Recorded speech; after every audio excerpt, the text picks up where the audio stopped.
Salut tout le monde! Ce matin, je veux vous parler de la liberté qu'on a dans le Seigneur, mais aussi par rapport justement à la grâce et tous ces concepts-là un peu. Essayer de démêler ça. Galates chapitre 5, verset 1 nous dit « C'est pour la liberté que Christ nous a affranchis, nous a rendus libres. Demeurez donc fermes et ne vous laissez pas mettre de nouveau sous le joug de la servitude. » Wow! On sait que le message de grâce, c'est un message de liberté, de libération. C'est tellement, tellement rafraîchissant, tellement cool. Mais ce message-là de liberté, c'est concernant le joug du légalisme.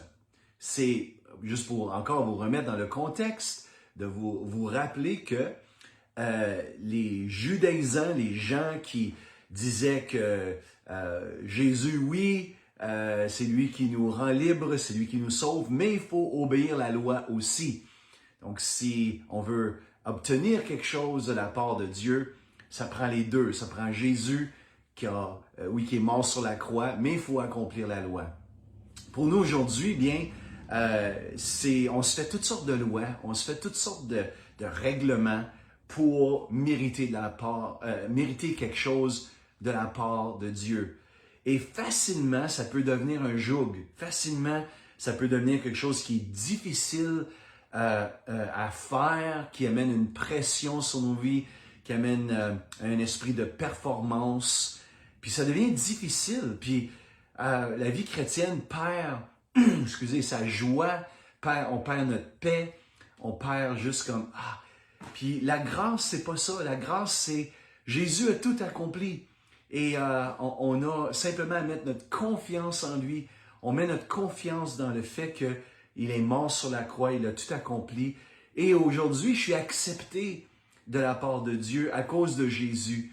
Je suis adopté dans sa famille. Dieu est devenu mon père. Je suis plus ennemi, mais je suis rendu un ami de Dieu. Donc, ça enlève tout ça. Mais ça ne veut pas dire que on peut faire ce qu'on veut. Ça ne veut pas dire que maintenant je suis libre, fait que là je peux vivre comme bon me semble et tout ça. Non, parce que maintenant on fait partie d'un autre royaume. On fait partie du royaume de notre Père, du royaume de Dieu, le royaume d'amour. Et puis vivre aujourd'hui et vivre en communauté, mais oui, il y a des règlements. Puis il y a la loi, elle est bonne. Puis en fait, la différence majeure entre vivre sous la loi, le légalisme, et vivre sous la grâce, c'est la motivation qui est différente. Parce que celui qui a compris la grâce de Dieu, il veut suivre la loi. La loi est bonne, il aime la loi, parce que la loi représente le caractère de Dieu. Mais il réalise qu'il ne peut pas l'accomplir, un, de ses propres forces.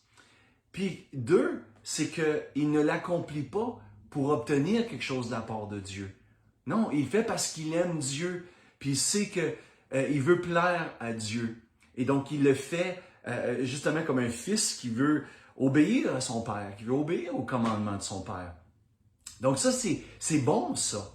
Pourvu qu'on ne revienne pas sous le joug, pourvu que si on commet un péché, ou on transgresse la loi, qu'on ne tombe pas sous la culpabilité et la condamnation. Non, c'est là où on revient à Jésus, qu'il a tout payé pour nous et qu'il nous pardonne et qu'il nous lave, qu'il nous restaure. Nous sommes justifiés. Donc, on doit demeurer ferme dans cette liberté. Mais cette liberté, on doit aussi réaliser que il y a une autre loi, en fait. Ce que je veux dire, c'est que la Bible enseigne qu'il y a la loi de l'amour. Et la loi de l'amour va, si je peux dire ainsi, m'empêcher de faire des choses par amour pour mon prochain, par amour pour mon frère et ma sœur. Et Paul explique ça, et on va revenir là-dessus, c'est certain, dans les messages les dimanches matins. Mais Paul explique que, puisque nous sommes une famille, puisqu'il y a des convictions qui sont différentes d'un frère à un autre, d'une personne à une autre, d'un membre du corps de Christ à un autre. On doit aimer tellement les gens qu'on est prêt des fois à restreindre notre liberté pour pas offenser les gens, pour pas blesser les gens. Et je m'explique. Regardez que Paul va dire dans Romains 14, et je vais juste lire quelques versets parce que, comme je dis, on va revenir à ça, mais il y a tellement de choses là-dedans. Paul il dit, verset 14, Romains 14, verset 13, « Ne nous jugeons donc plus les uns les autres, mais pensez plutôt à ne rien faire qui soit pour votre frère une pierre d'achoppement ou une occasion de chute. Je sais et je suis persuadé par le Seigneur Jésus que rien n'est impur en soi et qu'une chose n'est impure que pour celui qui la croit impure. » Donc, à l'époque, le débat, c'était les viandes sacrifiées aux idoles. Il y en a que c'était de la viande qu'on vendait sur le marché qui avait été offert comme en sacrifice aux idoles par les cultes païens. Mais ça se vendait sur le marché après le restant de la viande. Puis il y a des chrétiens qu'eux autres, ils disaient, vu que ça a été offert à des idoles, c'est comme si c'était offert à des démons, puis on ne devrait pas toucher à ça. D'autres chrétiens disaient, mais voyons, c'est de la viande, regarde. Puis moi, je suis sauvé, je suis un enfant de Dieu, puis c'est sanctifié par la prière, par la parole, cette viande-là, puis il n'y a rien là à manger. Fait que ceux qui disaient touche pas à ça étaient scandalisés par ceux qui mangeaient la viande. Puis ça a créé tout un problème dans l'Église. Fait que Paul, il va dire, écoute là, regarde, c'est sûr qu'il n'y a rien de mal en soi, mais il va dire au verset 15, « Si pour un aliment, ton frère est attristé, tu ne marches plus selon l'amour. Ne cause pas par ton aliment, par le fait que tu manges cette viande-là, OK, la perte de celui pour lequel Christ est mort. Que votre privilège ou votre liberté ne soit pas un sujet de calomnie. » Et il finit, il continue, mais je veux conclure avec ça. « Car le royaume de Dieu, ce n'est pas le manger et le boire, mais la justice, la paix et la joie par le Saint-Esprit. Celui qui sert Christ de cette manière est agréable à Dieu et approuvé des hommes. Ainsi donc, recherchons ce qui contribue à la paix et l'édification mutuelle. » Wow! Wow! Ça veut dire que des fois, dans la grâce, justement, on réalise qu'il y a des choses que, wow, c'est pas mal en soi, mais si je sais que pour un frère, ça, c'est un scandale. Paul il dit, le royaume de Dieu, c'est beaucoup plus grand que le manger et le boire. C'est la justice, la paix et la joie par le Saint-Esprit. Dans l'Église, parmi les relations entre les frères et les sœurs, ça, c'est le royaume de Dieu.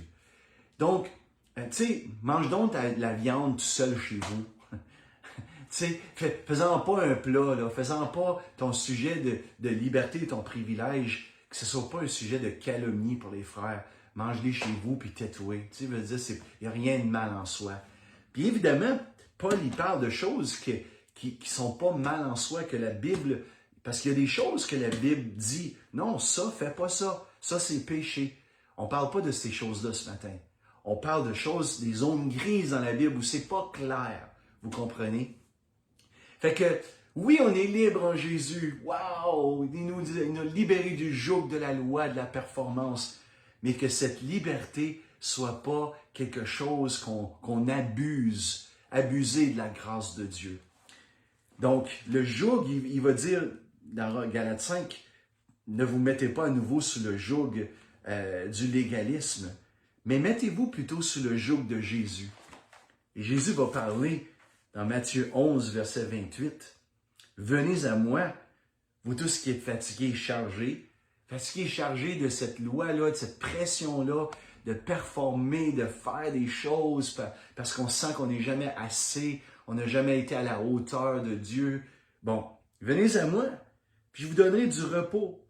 Prenez mon joug sur vous et recevez mes instructions, car je suis doux et humble de cœur, et vous trouverez le repos pour vos âmes, car mon joug est doux et mon fardeau léger. » Contrairement au joug du légalisme qui est pesant, qui est dur, le joug de Jésus, il est doux et son fardeau est léger. Ça veut dire que quand on se met sous le joug avec Jésus, Quand on marche avec Jésus, quand on obéit à ses instructions, c'est doux, c'est léger, c'est plaisant, c'est rien de difficile. Pourquoi? Parce que c'est Jésus qui marche avec nous. Puis la Bible dit que justement, cette grâce-là que nous avons, c'est que c'est Jésus qui vit en nous et qui accomplit la loi de Dieu en nous. Paul il va dire dans Galates 2,20, si je vis, c'est plus moi qui vis, mais c'est Christ qui vit en moi. Donc, quelle liberté de laisser Jésus, par son esprit, vivre en nous et vivre une vie qui va plaire à notre Père, qui va plaire à Dieu. Donc, aujourd'hui, marchez dans la liberté, marchez, accrochez, jouez avec Jésus. Et vous allez voir comment que la vie est belle, comment c'est simple, comment c'est rafraîchissant de vivre de cette façon-là. Soyez bénis aujourd'hui tout le monde.